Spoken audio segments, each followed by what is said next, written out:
मेरे चैनल को सब्सक्राइब करें और बेल आइकन को क्लिक करें ताकि आपको मेरी हर न्यू वीडियो मिल सके, और अगर आपको पसंद आए तो उसे लाइक शेयर ज़रूर करें। अस्सलाम वालेकुम। आज मैं आपको चपली कबाब की रेसिपी सिखाऊंगी। ये बहुत डिलीशियस बनते हैं। इसके लिए मैंने ये आधा किलो कीमा लिया है। इसमें मैंने 1 प्याज, 4 हरी मिर्चें और 1 चम्मच अदरक लहसुन का पेस्ट साथ इसके मैं चॉप कर लिया था। अब इसके अलहदा से ये 2 मीडियम प्याज मैंने चॉप किए हैं, 1 टमाटर इस साइज़ का कट है, और ये मैंने 2 अंडे फेंट के इसको हल्का सा बस मैंने तवे पे फ्राई किया है इस तरह। इसमें मैंने कोई नमक मिर्च नहीं डाली। 3 चम्मच हमने मकई का आटा लिया है, 1 टेबलस्पून हमने ज़ीरा लिया है, 1 टेबलस्पून हमने कुटी लाल मिर्च ली है, ये 2 टेबलस्पून हमने धनिया पाउडर लिया है। पाउडर नहीं है, ये क्रश ही है, ये इस तरह का होना चाहिए। ये 1 टीस्पून हमने रेड चिली ली है, 1 टीस्पून हमने नमक लिया है, ये 1/2 टीस्पून मैंने अनारदाना लिया है, और ये 1 टेबलस्पून हमने खोपरा लिया है, 1 टेबलस्पून हमने सूखी मेथी ली है, और 1/2 टीस्पून हमने अजवाइन ली है। ये अब मैं इसको मिक्स करूँगी।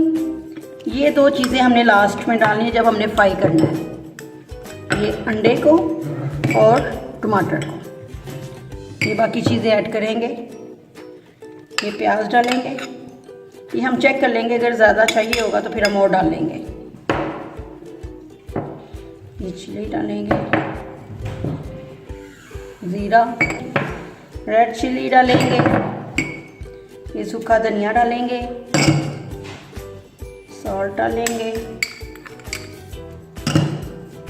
अजवाइन डालेंगे, कसूरी मेथी डालेंगे, ये कोकोनट डालेंगे, और ये अनारदाना डालेंगे।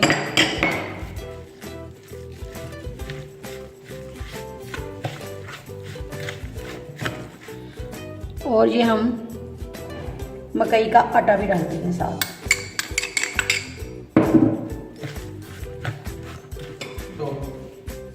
ये देखिए मैंने इसको अच्छी तरह मिक्स कर लिया है, और ये 2 चीज़ें जब मैंने फ्राई करना होगा इसको, फिर मैं इसको इसमें ऐड करूँगी।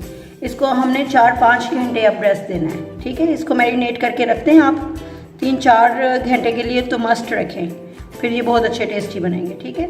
ये देखिए मैंने इसमें जो बाकी बचा था प्याज वो भी ऐड कर लिया था, टमाटर भी और अंडे भी, ये भी मैंने इसमें मिक्स कर लिए हैं। और ये देखिए मैंने इसके ये कबाब बनाया है मैंने, और ये इनको फ्राई करूँगी अब।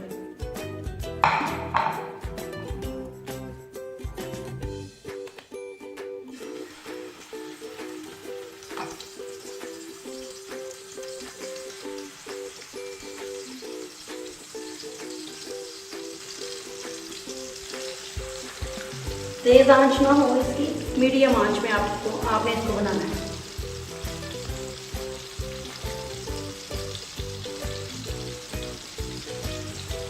ये हमारे कबाब तैयार हैं। इस तरह इनको टिश्यू में निकाल देंगे। लीजिए हमारे चपली कबाब रेडी हैं। बहुत ज़्यादा डिलीशियस बने हैं, आपने ज़रूर ट्राई कर। ये जो नान हैं ये मेरे होममेड हैं, ये मैंने घर में बनाया खुद। अगर आप कहेंगे तो मैं ये रेसिपी भी आपके साथ शेयर करूँगी। ओके, मुझे दुआओं में याद रखें और कमेंट करके मुझे बताएं कि आपको ये रेसिपी कैसी लगी। ओके, अल्लाह हाफिज़।